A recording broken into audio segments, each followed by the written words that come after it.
This is OpenLine.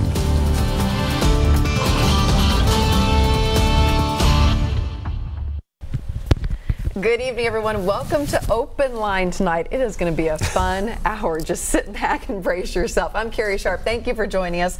We are going beyond the news tonight. It's a new segment we're going to do once a month. It was my brainchild. I want to pull back that curtain on our News Channel 5 family. And our first guest, or my first victim, is my partner in crime, Carrie, Rhori Johnston. I feel like short. Well, you need to bring the chair up a little bit. You do this on purpose to make me feel like this. Do you notice we're backwards too? Hi, everybody. We're usually sitting on each other's side. That's why it's a little awkward. It is a little weird. Anyway, it's good to be here, and I'm your guinea pig. You are. I'm your guinea pig, everyone. You know what? This is funny though. You know, obviously I've hosted OpenLine before, and years ago when I first came to News Channel 5, so it had to be 12 years ago.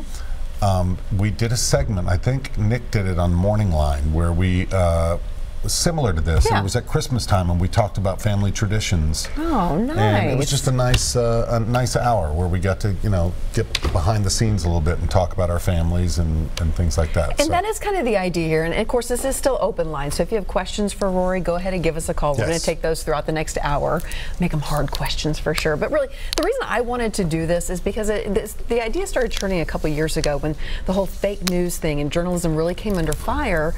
And I've always felt that if people just saw us as the real people that we are, and that we live in this community and we face the same things they face, perhaps they would trust us more. And if they understood the reasoning why we do this, maybe it would build the trust a little more. Right. Yeah. So we like that. Hopefully that's the idea. You know, luckily we have been, for the most part, immune to that on the local news level. Yes. That it's much more targeted in the criticism and the questions about national media. So we're very aware of that, and we're lucky in Nashville. You know, we have great viewers, loyal news viewers, very smart viewers. When you look at the ratings overall, we always like to brag that we're doing very well, but overall the news viewership in Nashville is one of the strongest markets in the country. Yeah. We had a coworker go to Phoenix recently and talk about the numbers there. Just overall, the people watching local news is like non-existent. Nothing at all. And that, you know, we want you to be informed. We want you to be watching, and you know, we get your emails. Sometimes we miss the mark a little bit. Sometimes we do a great job. And so part of that is just being human. And we fess up when we say, yep, we didn't cover that the way we should have. Absolutely.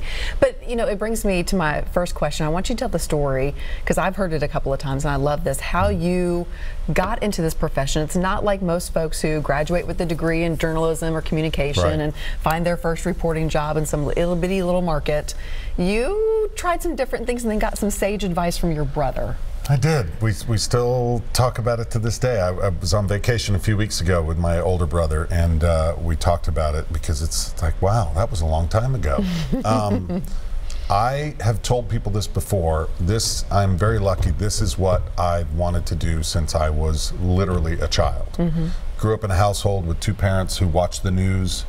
College-educated parents. We always, you know, we got the morning paper, the afternoon paper, and we watched the newscast, and my parents would argue over which evening newscast to watch, because my mother liked Huntley Brinkley, if you all are old enough to remember NBC. I think it was NBC. Yeah, Chet Huntley and David Brinkley, and my dad was a Cronkite guy. So most of the time we watched Cronkite, and that was when I was really young, by the way. And so I just wanted to do this ever since I was little. Went to Syracuse University, did not get into their broadcasting school right off the bat. And then to be totally honest, I dropped my studies a little bit freshman year. Had a little fun. Had a little fun, a little socializing, partying, and decided, you know what, I like English. I'm going to be an English major, and kind of put it out of my head. The Procter & Gamble was one of the companies that came to interview students my senior year, and I needed the experience of just going through a job interview just to see what it was like. And all of my fraternity friends were all, you know, when these big companies came in, you had to get a slot to go in and talk to their representatives, because you could get a good entry-level job right out of school. And there were a lot of people who went in for interviews, and I wasn't serious about it. I just wanted to go and see what kind of questions, get the practice. So I went in really loose and relaxed, thinking they're not going to want me anyway. I'm an English major. You know, I'm not a business major. Right, not the marketing guy. And in the end, I was one of 2 or 3 selected to move on and say, hey, we want to take you to Cincinnati, where you're going to train all summer. You know, it's Procter & Gamble. I was really shocked, called my brother, and nothing against you salespeople out there or Procter & Gamble, great products, but he just, the line that he gave me, he just stopped after I talked and talked, and he said, do you want to sell Tide the rest of your life? And that's what hit home for you. And that was I was like, no, I don't. That's not for me. That's not what I want to do. And he's like, what do you want to do? And I said, I want to be a broadcast journalist. And he said, yeah, I know. You've been talking about it since you were a kid. So it kind of woke me up a little bit and got me back on track to get into this business. So. And you've moved around, but you haven't moved like 20 different cities, right? You started in Bangor, Maine. Bangor, Maine was the first place. Literally, I was living in Houston at the time, and my mom had passed away the year before, so I was helping my dad kind of adjust to life on his own, and thinking, you know, I need to stay close to home. So, you know, small markets are where you start, and I was sending them out to Monroe, Louisiana, I think is a small market, you know, Amarillo, Texas, just all the small markets in that region. And Shreveport was another one. I even sent a tape to Chattanooga, even thinking that's too big of a market. Maybe. Too big. And they called and they said, we like your tape, but you don't have enough experience. Yeah. So, and then I wasn't getting anywhere. And my dad said, you need to send them nationwide. You know, just look.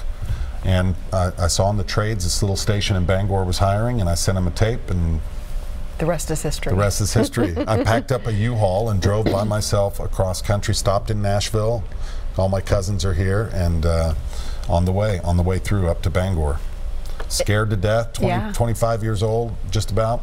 Kind of the way we all start. You're like, okay, here goes nothing. You know, I started in Louisville, which was crazy because it's a pretty sizable market, but it was my hometown, and I started as an intern at Wave and just kind of worked my way up, was a producer for a while. And then got to start doing some things on air, right? Yes, and they told me when they hired me, my boss said, we're going to give you a contract.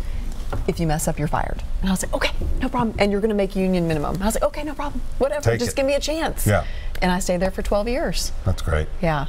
By the way, Barbara Doolittle said my friend Barbara, everyone knows, she's a big fan of News Channel 5. You should call in, Barbara. We're waiting to hear from you. You know what? All of our lines are open. I think people are enjoying the conversation. Is this the woman you surprised? Yes. Yes, that was so sweet, Rory. She mentioned on Facebook she saw this. And then, you know, we have some viewers in East Nashville. Oh my! Some How much of this story viewers. can we tell? I don't know if we can tell any of it, but you East Nashville Confessions and whatever page, it's called. Secrets and Confessions page. It's a long story of now everyone's going to be going to their page trying to figure out what was going on. They're big fans, sort of. Yeah, maybe. Yeah, maybe. Yeah. Anyway. We'll get calls. We'll just say to them, let's put one foot in front of the other. They'll know what we're talking about. But you can call in and ask me questions as well. Absolutely. The number is 615-737-PLUS. That's the number right there on the bottom of the screen. I'll keep asking the questions because I have lots of them, even though I've worked with you for 3 years now, which has been a lot of fun. And I will tell this story. When I came to interview, we do a thing. They test us on screen just to see if we have chemistry, to test my abilities, or to test whoever is the candidate. And we were actually on this set. This was our set at the time. And we were reading through a news block, and they said, okay, do it again, okay, do it again. And I think you wrote on a piece of paper, watch out, they're going to test you. Yeah. And the next time, the prompter went out, I think is what happened. And I just think that says a lot about your personality, which I've come to know, is that you watch out for others. Yeah. Now, you are a prankster. I will say that, but we'll get to that a little bit later. But you're always watching out for others, and that... It helped me. Well, I know how that feels to be in that position when you're nervous anyway. You're nervous. You're meeting all these new people. You're trying to do your best. You're trying to do your best work. You want the job. Yeah. Just for you to be. I didn't necessarily like give it all away, but just like, hey, be ready. And a lot of places do that, by the way. Yes, it's not just here by any means. No. Well, you mentioned Barbara. She's on the line. Hi, Barbara. Hi, Barbara. Hey, guys. How are you, my dear? We're so glad you called in. I'm good. How's the family? Pardon? How's your family doing, Barbara? We're doing good. We're doing good. And you got to turn that TV set down. There's a big delay, so just talk over the phone and don't listen to the TV. Okay. Let me turn it down.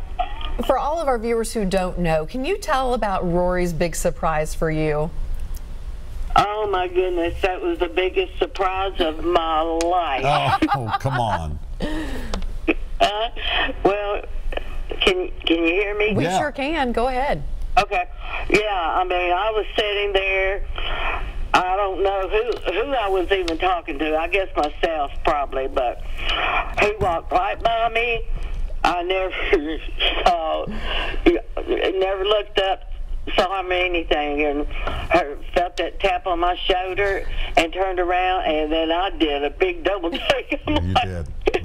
Oh, wow. It was, and this all started because a relative emailed you or and called Barbara, you? you had posted a couple times. You're a big fan of News Channel 5, and she had posted and a big fan of you. That she wanted to meet me someday. And I think the second one, you said, all I want for Christmas is to meet Rhori Johnston. So I got in touch with your daughter. Was that right? Your daughter on Facebook. And it took us a couple months to set it up because I know you had not been feeling well and going through some issues. And then finally we got, I think it was January, you were at your grandchild's birthday party at the Rolling Rink. And on a Saturday. And so we set it up for me to pop in and say hello. And it was a lot of fun. It was amazing. But everybody's doing well, Barbara? Yes, I'm okay. Good. Good. Good. Good. So, do you have any burning question for me? I love her laugh. She's like, yes, I do. Uh-oh.